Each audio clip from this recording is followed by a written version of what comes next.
ಕೇಳಿಬಿಟ್ರೆ ಅಲ್ಲೇ ಒಂದೇ ಸರಿ ಹೇಳ್ಬಿಡ್ತೀವಿ. ಅಧ್ಯಕ್ಷರೇ, ಇದು ತಪ್ಪು ಮಾಹಿತಿನ ಕೊಟ್ಟರೆ ಕಂದಾಯ ಸಚಿವರಿಗೆ ಚೆನ್ನಾಗಿತ್ತು ಅಂತ ಹೇಳಕ್ಕೆ ಬಯಸ್ತೀನಿ. ಅದೇ ಇಲ್ಲಿ ಕೊಟ್ಟಿರ್ತಕ್ಕಂಥ ಉತ್ತರ ಏನೇನೂ ಅಲ್ಲ, ಬರೀ ಸುಳ್ಳನ್ನೇ ಕೊಟ್ಟು, ಯಾಕಂದ್ರೆ ಅವರು ಉದ್ದೇಶಪೂರ್ವವಾಗಿ ಇದನ್ನು ವಜಾ ಮಾಡಿರ್ತಕ್ಕಂಥದ್ದು. ನಾಳೆ ಹಾಕೊಡಿ. ಎಲ್ಲಿಂದ ನಾಳೆ ಹಾಕೋದು ಸರ್? ಒಬ್ಬರು ಮಾಜಿ ಸಚಿವರು ಅನುಭವನೂ ಇದೆ. ನೀವು ನೋಡಿದೆ, ನಾನು ಈ ಪ್ರಶ್ನೆ ಉತ್ತರ ಇದೆಲ್ಲನೂ ನೋಡಿದೆ. ಸೊ ತಹಸೀಲ್ದಾರರು ಹಿಂದೆ ಅಧ್ಯಕ್ಷರೇ ಸರ್, ಹಂಗೆ ನೀವು ಉತ್ತರ ಹೇಳ್ಬಿಡ್ತೀವಿ, ಆಮೇಲೆ ಕೇಳ್ಬಿಡಿ. ಹೇಳಿ. ನೋಡಿ ಸರ್, ಇಲ್ಲಿ ಪುಣದ್ನೂರು ಇಲ್ಲಿ 3 ಫಾರೆಸ್ಟ್ ಇದೆ. ಒಂದು ಚಾಮರಾಜನಗರ ಸ್ಟೇಟ್ ಫಾರೆಸ್ಟು, ಒಂದು ಅರ್ಧಳ್ಳಿ ಸ್ಟೇಟ್ ಫಾರೆಸ್ಟು, ಇನ್ನೊಂದು ಪುಣದ್ನೂರು ಸ್ಟೇಟ್ ಫಾರೆಸ್ಟು ಅಂತ.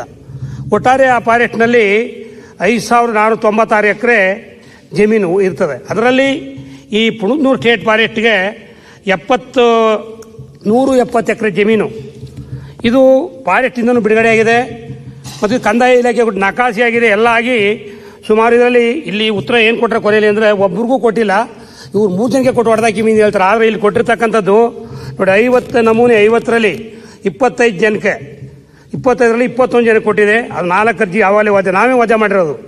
ಆಮೇಲೆ 50 ನಮೂನೆ 53ರಲ್ಲಿ 50 ಜನಕ್ಕೆ ಅರ್ಜಿ ಹಾಕಿ 32 ಜನ ನೋಡಿ 18 ವಜಾ ಮಾಡಿ ಒಟ್ಟಾರೆ 53 ಜನಕ್ಕೆ ರೈತರಿಗೆ ಸುಮಾರು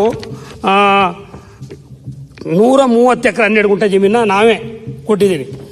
ಉದ್ದೇಶಪೂರ್ವಕ ಈ 3 ಜನನ ಹೊಡೆದಾಕ್ಬಿಟ್ಟು ಹೋಗ್ತಾನೆ ಬಸವರಾಜ್ ಅಂತ ಒಬ್ಬ ತಹಸೀಲ್ದಾರ. ಯಾವ ಕಾರಣಕ್ಕಾಗಿ ಹೊಡೆದಾಕ? ಇದು ಕಾನೂನು ಪ್ರಕಾರ ಫಾರೆಸ್ಟಿಂದ ಬಿಡುಗಡೆ ಆಗಿದೆ. ಅವನೇನು ಹೇಳ್ತಾನೆ ಅಂದರೆ ನೋಡಿ, ಫಾರೆಸ್ಟ್ ಹೆಂಗೆ ಬಿಡುಗಡೆ ಆಗಿದೆ. ಪುಣೂರು ಸ್ಟೇಟ್ ಫಾರೆಸ್ಟ್ ಸರ್ವೆ ನಂಬರು 5ಕ್ಕೆ ಸಂಬಂಧಿಸಿದಂತೆ ಸರ್ಕಾರದ ಅಧಿಸೂಚನೆ ಸಂಖ್ಯೆ ಜಿಒ ನಂಬರು 4700 FT 165/42 ದಿನಾಂಕ 27/2/1943ರಲ್ಲಿ ಅರಣ್ಯ ಇಲಾಖೆಯಿಂದ ಬಿಡುಗಡೆಯಾದ 170 ಎಕರೆ ಪ್ರದೇಶವಾಗಿರುತ್ತದೆ ಹಾಗೂ ಸರಿಸರಿಯಾದ ನಕ್ಷೆಯನ್ನು ಸಲಾಗಿರುತ್ತದೆ. ಸದರಿ ನಕ್ಷೆಯನ್ನು ಇದನ್ನು ಲಗತ್ತಿದೆ. ಅದರಂತೆ ನಾನು 153 ಜನಕ್ಕೆ ಕೊಟ್ಟಿರ್ತಕ್ಕಂಥದ್ದು. ಆವಾಗಿನ ಯಾಕಂದ್ರೆ ನಾನು 4 ಬಾರಿ ಶಾಸಕನಾಗಿದ್ದೀನಿ. 2008ರಿಂದ ಇದುವರೆಗೂ ಕೊಟ್ಟಿರ್ತಕ್ಕಂಥ ಸಾವಿರಾರು ಜನ ಕೊಟ್ಟಿದ್ದೀನಿ. ಒಂದು ಹಕ್ಕುಪತ್ರ ಇದುವರೆಗೂ ವಜೆ ಆಗಿಲ್ಲ. ಯಾಕಂದ್ರೆ ನಾವು 3 ಬಾರಿ ಒಂದ್ಸತಿ ಮಾಡಲ್ಲ. ನಾವು ಮಕರಕುಂ ಸಾಗುವಳಿಯಿಂದ ಅರ್ಜಿ ಪರಿಶೀಲನೆ ಮಾಡಿ ತದನಂತರ ನಾವೇ ವಿಸಿಟ್ ಕೊಟ್ಟು ನೋಡೋದು, ಕೆಲವನ್ನೇ ಅದನ್ನು ಪರಿಶೀಲನೆ ಮಾಡೋದು, ಆಮೇಲೆ ನೋಟಿಸ್ ಬೋರ್ಡ್ ಹಾಕೋದು, ಆಮೇಲೆ ನನಗೆ ಹಕ್ಕುಪತ್ರ ಕೊಟ್ಟಿರೋದು. ಈ ರೀತಿ ಕೊಟ್ಟು ಎಲ್ಲ ಮಾಡ್ದಂಥದ್ದನ್ನ ಏಕಾಏಕಿ ಹೊಡೆದಾಕ್ಬಿಟ್ಟು ಹೊರಟೋಯ್ತದೆ ಅಂದರೆ ಆ ರೈತನ ಕತೆ ಏನಾಗಬೇಕು? ಅವ್ರು ಬ್ಯಾಂಕ್ಲಿ ಸಾಲ ತಗೊಂಡವ್ರೆ, ಉಳುಮೆ ಮಾಡ್ತಾವ್ರೆ. ಅಲ್ಲಿ 53 ಎಲ್ಲ ಜನಾಂಗ ಕೊಟ್ಟಿದ ಮೇಲೆ ಸೋಲಿಗ ಜನಾಂಗ ಇದೆ, ಅಲ್ಲಿ ಭೋವಿ ಜನಾಂಗ ಇದೆ, ಮತ್ತು ಇವರು ಪುಣದ್ನೂರು ಭಾಗದ ನಮ್ಮ ಲಂಬಾಣಿ ಜನಾಂಗ ಇದೆ, ಪರಿಶಿಷ್ಟ ಜನಾಂಗದವ್ರಿಗಿದೆ, ಈ ಉಪ್ಪಾರ್ಗ ಇನ್ನೂ ಇದೆ. ಈ ಥರ ವಜಾ ಮಾಡಿಬಿಟ್ಟು ಹೋದ್ರೆ ಇಲ್ಲಿ ಏಕಾಏಕಿ ಅಲ್ಲಿ 3 ಜನ ಕೊಟ್ಟಿದ್ದೀವಿ, ಇನ್ಯಾರು ಕೊಟ್ಟೇ ಇಲ್ಲ ಅಂತ ಉತ್ತರ ಕೊಟ್ಬಿಟ್ರೆ ಹೇಗೆ? ಒಂದು ನಿಮಿಷ ಕೂತ್ಕೊಳ್ಳಿ ಸರ್. ಈಗ ಇದು ಮೊದಲನೇ ತಹಸೀಲ್ದಾರ್ ಇದ್ದಾಗ, ಹಿಂದೆ ತಹಸೀಲ್ದಾರ್ ಇದ್ದಾಗ ಇದಕ್ಕೆ ಹಕ್ಕುಪತ್ರ ಕೊಟ್ಟಿದ್ದಾರೆ. ಈಗ ಇತ್ತೀಚೆಗೆ ಬಂದಂಥ ತಹಸೀಲ್ದಾರರು ಹಕ್ಕುಪತ್ರನ ವಜಾ ಮಾಡಿದ್ದಾರೆ ಅಂತ ಹೇಳ್ತಾರೆ. ಮಂಜೂರು ಚೀಟಿ ಒಂದು ನಿಮಿಷ ಆಗುತ್ತೋ? ಈಗ ತಹಸೀಲ್ದಾರ್ ಅಲ್ಲ, ಹೋದ್ ತಹಸೀಲ್ದಾರ್ ಹೊಡೆದಾಕ್ಬಿಟ್ಟು ಹೋಗಿರೋದು. ಈಗ ಅಂದ್ರೆ ಅದಾದ್ಮೇಲೆ ನಾವು ಕೊಟ್ಟ ಮೇಲೆ ಒಂದು ನಿಮಿಷ ಕೂತ್ಕೊಳ್ಳಿ. ಮೊದಲನೇವ್ರು ಆದ್ಮೇಲೆ 2ನೇವ್ರು ಬಂದಾಗ ಮಾಡಿದ್ದಾರೆ ಅಂತ. ಈಗ ಇವರೇ ಕಳೆದ ಬಾರಿನೂ ಮಂತ್ರಿ ಇದ್ರು ಅಥವಾ ಈಗಲೂ ಶಾಸಕರಿದ್ದಾರೆ, ಇವರೇ ಕಮಿಟಿ ಅಧ್ಯಕ್ಷರಿದ್ದಾರೆ. ಸೊ ಇದು ಒಂದು ಸ್ವಲ್ಪ ಅರಣ್ಯ ಇಲಾಖೆ ಮತ್ತು ಕಂದಾಯ ಇಲಾಖೆ ಜಂಟಿಯಾಗಿ ಸರ್ವೆ ಮಾಡಿ ರೈತರ ಸಮಸ್ಯೆ ಬಗೆಹರಿಸಬೇಕಾಗತ್ತೆ. ಇದನ್ನ ಸೊ ಒಂದು ನಿಮಿಷ ಇರಿ, ಒಂದು ನಿಮಿಷ ಗೌಡ್ರೆ ಸೆಟ್ರೆ ದಯಮಾಡಿ ಅರಣ್ಯ ಇಲಾಖೆ ಕೂತ್ಕೊಳ್ಳಿ ದಯವಿಟ್ಟು. ನಿಮ್ಗಲ್ಲಿ ತಪ್ಪದೇನು ಅದನ್ನು ಓದ್ತಾ ಇದ್ರಿ? ಉತ್ತರ ಬೇಕಿಲ್ಲ, ಉತ್ತರ ಸರ್ವೆ ಆಗಿದೆ. ಫಾರೆಸ್ಟ್ ಇಲಾಖೆ, ಅರಣ್ಯ ಇಲಾಖೆ ಸರ್ವ 3 ಸೇರಿ ಇದಾಗಿದೆ. ಈಗ ಉತ್ತರ ಕೊಡ್ಲಿ, ಮತ್ತೆ ನೀವು ಮಾತಾಡಿ. ಆಮೇಲೆ ಅಲ್ಟಿಮೇಟ್ ತಾಲೂಕಿನಲ್ಲಿ ಶಾಸಕರೇ ಅಂತಿಮ ಈ ಎಲ್ಲ ತೀರ್ಮಾನಕ್ಕೆ ಕಮಿಟಿಗೆ ಅಧ್ಯಕ್ಷರಿರ್ತಾರೆ. ಮಾಡೋದಕ್ಕೆ ಹೊಸ ಕಾನೂನು ತಂದಿದ್ದಾರೆ. ನಾವು MLAಗಳೇನು ವಜಾ ಮಾಡಬೇಕಾಗಿಲ್ಲ, ಡೈರೆಕ್ಟ್ ತಹಸೀಲ್ದಾರರು ಅವರೇ ವಜಾ ಮಾಡ್ಬಿಟ್ಟು DC ಕಳಿಸುವಂತ ವ್ಯವಸ್ಥೆ ಮಾಡಿದ್ದಾರೆ. ಈಗಿನ ಇದರಲ್ಲಿ ಮಂಜೂರು ಮಾಡಕ್ ಮಾತ್ರ ಶಾಸಕರಿಗೆ ಬಿಟ್ಟಿದ್ದಾರೆ. ಅದನ್ನೊಂದು ಸ್ವಲ್ಪ ಕ್ಲಾರಿಫೈ ಮಾಡ್ಕೊಂಡು. ಕಾನೂನು ಮಾಡಿರ್ತಕ್ಕಂಥ ಹಿಂದೆ ಈಗ ಫಾರೆಸ್ಟ್ NOC ಇಲ್ದಲೇ ಮಂಜೂರು ಮಾಡಿದ್ದಾರೆ. ಆಮೇಲೆ 4 ಎಕರೆ 38 ಕುಂಟೆ ಹೆಚ್ಚುವರಿ ಇರೋರಿಗೆ ಮಂಜೂರು ಮಾಡಿದ್ದಾರೆ. ಮಾಡಕ್ ಬರಲ್ಲ, ಮಾಡಿದಾರಪ್ಪ. ನಮ್ಮ ಜಿಲ್ಲೆಲೆ ಈ ಮಳವಳ್ಳಿ ಕ್ಷೇತ್ರದಲ್ಲೇ ಬಹಳಷ್ಟು ಜನ ಮಾಡಿ ಬೇರೆ, ಒಂದ್ ನಿಮಿಷ ಇರಿ ಸರ್, ನಾನು ಅವ್ರು ಹೇಳದ್ ಕೇಳಿದೆ. ದಯಮಾಡಿ ನೀವೊಬ್ರು ಮಂತ್ರಿ ಆಗಿದ್ದಾರೆ, ಯಾಕೆ ಇಷ್ಟೊಂದು ಸಿಗ್ತಕ್ಕಂತ ಇದ್ದೀರಾ?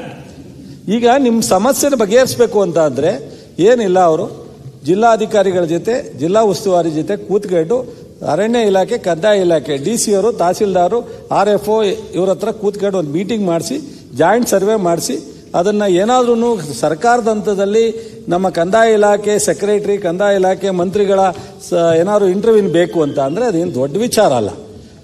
ಅವ್ರು ಮಾಡ್ಕೊಂಬಂದ್ರೆ ಅದನ್ನ ಮಾಡಬಹುದು. ಪುಟ್ಟರಂಗ ಶೆಟ್ಟಿಗೆ ಮಾತಾಡಿ. ನೀವು ಅರ್ಥನೇ ಮಾಡ್ಕೊತಾ ಇಲ್ಲ ಸರ್. ಫಾರೆಸ್ಟ್ ಇಲಾಖೆಯಿಂದ ಬಿಡುಗಡೆ ಆಗಿದೆ, ಫಾರೆಸ್ಟ್ ಇಲಾಖೆಗೂ ಸಂಬಂಧ ಇಲ್ಲ. ಪುಟ್ಟರಂಗ ಶೆಟ್ಟಿ ಕಂದಾಯ ಇಲಾಖೆ ಕೊಟ್ಟಾಗಿದೆ ಸರ್. ಕಂದಾಯ ಇಲಾಖೆಗೆ 1943 ಕೊಟ್ಟಾಗಿದೆ. ಯಾರು ಕೊಟ್ಟದ್ದು? ನಮಗೆ ಸರ್ವೆ ಆಗಿದೆ, ಸ್ಕೆಚ್ ಆಗಿ ಇತ್ತೀಚೆಗೂ ಸರ್ವೆ ಮಾಡಿದ್ದಾರೆ. ಅದರಂತೆ ನಾವು 170 ಎಕರೆಯಲ್ಲಿ ನಾನು ಮೊದಲೇ ಹೇಳಿದಾಗ ಎಷ್ಟು 130 ಎಕರೆ 12 ಗುಂಟೆನ ಎಲ್ಲರೂ ಹಕ್ಕುಪತ್ರ ಕೊಟ್ಬಿಟ್ಟಿದ್ದೀವಿ. ಓಕೆ. ಇಲ್ಲಿ ಉತ್ತರ ಕೂಡ ಏನು ಹೇಳ್ತಾರ ತಹಸೀಲ್ದಾರ ಅಂತಂದ್ರೆ ಬರೀ 3 ಜನಕ್ಕೆ ಕೊಟ್ಟಿರೋದು, ಯಾವುದು ಕೊಡಕ್ಕೆ ಬರಲ್ಲ, ಹಂಗಾಗಿ ಅರಣ್ಯ ತಡೆದಂತ ಹೊಡೆದಾಕ್ಬಿಟ್ಟಿದ್ದೀನಿ, ಕ್ಯಾನ್ಸಲ್ ಮಾಡಿ ಹೊರಟೋಯ್ತಾರೆ. ಪರಿಸ್ಥಿತಿ ಅವ್ನು ಕೊಟ್ಟಿದ್ದೀವಿ, ಲೋನ್ ತಗೊಂಡಿದ್ದಾರೆ, ಕಲ್ಟಿವೇಟ್ ಮಾಡ್ತಾ ಇದ್ದಾರೆ. 53 ಜನ ಇದ್ದಾರೆ.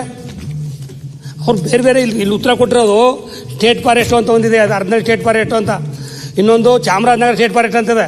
ಅವ್ಯಾವ್ದು ತಂದು ಇಲ್ಲಿ ಉತ್ತರ ಜೋಡ್ತಾರೆ. ಇದು 170 ಎಕರೆ, ಇದು ಪುಣದು ಸ್ಟೇಟ್ ಫಾರೆಸ್ಟು, ಅದು ವಿಭಾಗ ಆಗಿದೆ ಆವಾಗಲೇ.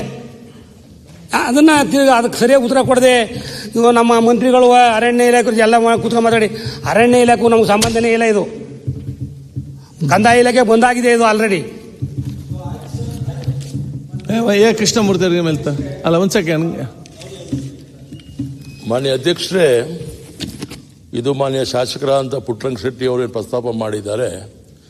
ಈ ವಿಚಾರದಲ್ಲಿ 1960ರ ದಶಕದಲ್ಲೇ ನಮ್ಮ ತಂದೆ ಶ್ರೀಮಾನ್ ಬಿ ರಾಚನೆಯವರು ಅರಣ್ಯ ಮತ್ತು ಕಂದಾಯ ಸಚಿವರಾಗಿದ್ದಾಗ ಅನೇಕ ಅರಣ್ಯ ಭೂಮಿಯನ್ನು ಕಂದಾಯ ಭೂಮಿ ಪರಿವರ್ತನೆ ಮಾಡಿ ತಲಾ ಒಂದು ಕುಟುಂಬಕ್ಕೆ 4 ಎಕರೆ ಅಂತೆ ಪರಿಶಿಷ್ಟ ಜಾತಿ, ಪರಿಶಿಷ್ಟ ವರ್ಗ, ಹಿಂದುಳಿದ ವರ್ಗ, ಅಲ್ಪಸಂಖ್ಯಾತರಿಗೆ ಕೊಟ್ಟಿರ್ತಕ್ಕಂಥದ್ದು ದಾಖಲೆ ಇದೆ.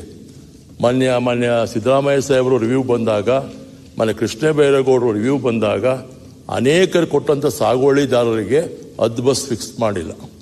ಅದರಿಂದ ಒಂದು ಜಾಯಿಂಟ್ ಸರ್ವೆ ಮಾಡಿಸ್ಬೇಕು, ಇದನ್ನು ಬಗೆಹರಿಸ್ಕೊಡ್ಬೇಕು ಅಂತಕ್ಕಂಥ ಪ್ರಸ್ತಾಪ ನಾನು ಕೂಡ ಮಾಡಿದ್ದೆ, ಅವರು ಕೂಡ ಮಾಡಿದ್ರು.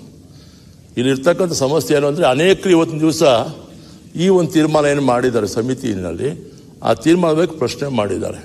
ಅದರಿಂದ ಮಾನ್ಯ ಸಚಿವರಾದ ಜಲವರ್ಯ ಸ್ವಾಮಿ ಉತ್ತರ ಕೊಟ್ಟಿದ್ದಾರೆ ಈಗ ಕಂದಾಯ ಸಚಿವರ ಪರವಾಗಿ. ನಿಮಿಷ ಅಧ್ಯಕ್ಷರೇ, ಇವರೇ ಅದನ್ನ ಮಾಡಿಸಿರೋರು. Sir let me complete sir. Puttaranga Shetty ಅವರೇ ಅವ್ರು ಮಾತಾಡಲಿ, ನಿಮ್ಮ ಸದಸ್ಯ ಮತ್ತೆ ನೀವು ಮಾತಾಡಿ. ಅವ್ರು ಕೂತ ಸರ್, ನನ್ನ ಮಾತೊಂದು ನಿಮಿಷ ಬಿಡಿ. Let me complete. ನೀವು ಮಾತಾಡಿ. ಕೃಷ್ಣಮೂರ್ತಿ ಅವರೇ, ಕೃಷ್ಣಮೂರ್ತಿ ಅವರೇ ವಿಚಾರ ಅಲ್ಲ ಅವ್ರ ಮಾತಾಡೋದು. ಇವ್ರು ಕೇಳೋ ಜಮೀನಿಗೂ ಅದಕ್ಕೂ ಸಂಬಂಧ ಇಲ್ಲ. ಒಟ್ಟು ಅಲ್ಲಿ ಟೋಟಲ್ ಇರ್ತಕ್ಕಂಥದ್ದು 5,496 ಎಕರೆ ಇದೆ. 3 ಫಾರೆಸ್ಟು, ಒಂದು ಅರ್ಧನಳ್ಳಿ ಸ್ಟೇಟ್ ಫಾರೆಸ್ಟು, ಇವರ ಅರ್ಧನಳ್ಳಿ ಸ್ಟೇಟ್ ಫಾರೆಸ್ಟು, ಇನ್ನೊಂದು ಚಾಮರಾಜ ಸ್ಟೇಟ್ ಫಾರೆಸ್ಟು, ಇದು ಪುಣೂರು ಸ್ಟೇಟ್ ಫಾರೆಸ್ಟು. ಆಯ್ತು, ಅದನ್ನ ತಕೊಂಡ್ಬಂದು ಇವರು ಪತ್ರ ಒಡಸಾಕಿರೋದು ಇವರು. ಆಯ್ತು, ಶಾಸಕರಿಗೆಲ್ಲ ಮಾಡೋದುಂಟಾ? ಓಕೆ ಸರಿ ಸರ್. ಈಗ ಮಾನ್ಯ ಸಚಿವರು ಚಲುವರಾಯ ಸ್ವಾಮಿ ಅವರು ಕಂದಾಯ ಸಚಿವ ಉತ್ತರ ಕೊಡೋ ಸಂದರ್ಭದಲ್ಲಿ ಪರಿಶೀಲನೆ ಮಾಡಿ ಸರ್. ಇಲ್ಲ ಅದೇ ಕರೆಕ್ಟ್ ಅವ್ರು ಹೇಳ್ತಾ ಇರೋದು. ಪರಿಶೀಲನೆ ಮಾಡಿ 53 ಜನ ಹೊಡೆದಾಕಿ ಸರ್.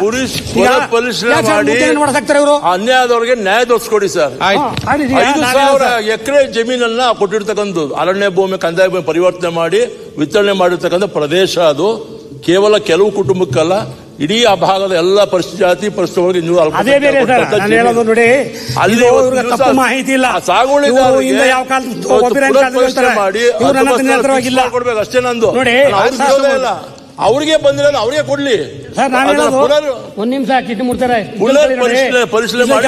ನಮಗೂ ಗೊತ್ತು ಪರಿಷತ್, ನಾನು ಕೊಟ್ಟಿಲ್ಲ, ಇವ್ರೇನು ಕೊಟ್ಟಿಲ್ಲ. ನಾನು ಹೇಳೋದು ಒಟ್ಟು 5,000 ಚಿಲ್ಲರೆ ಎಕರೆ ಇದೆ, ಅವ್ರಿಗೂ ಕೊಟ್ಟಿದ್ದಾರೆ, ಅವ್ರ ಅನುಭವದಲ್ಲಿ ಇದ್ದಾರೆ. ಅವರು 100,000 ಎಕರೆಗಳಲ್ಲಿ. ಇದು ಕೇವಲ 53 ಜನಕ್ಕೆ, ಸೋಲಿಗರಿಗೆ, ಲಂಬಾಣಿಗಳಿಗೆ, ಉಪ್ಪಾರರಿಗೆ, ಅಲ್ಲಿ ಕೆಲವು ಪರಿಶಿಷ್ಟ ಕೊಟ್ಟಿದ್ದೀವಿ. ನಾನೇ ಕೊಟ್ಟಿರೋದು, ಎಲ್ಲ ಅನುಭವದಲ್ಲಿದ್ದಾರೆ. ಇವರು ಏಕಾಏಕಿ ತಹಸೀಲ್ದಾರ್ಗೆ ಹೇಳ್ಬಿಟ್ಟು ನಮ್ಮ ಉಪ್ಪಾರದ ಮಾತ್ರ 3 ಹೊಡೆಸಾಕ್ತಾರೆ. ತಿಳ್ಕೋಬೇಕು, ಇವ್ರು ಪೂರ್ವ ಪರನ ಯೋಚನೆ ಮಾಡಬೇಕು. ಯಾವ ಸ್ವಲ್ಪ ನಂಬರ್ ಕೊಟ್ಟಿದ್ದಾರೆ ಇವ್ರಿಗೆ ಅಂತ. ಏನು ಸರ್, 5,000 ಚಿಲ್ಲರೆ ಎಕರೆ ಜಮೀನಿದೆ. ಸರ್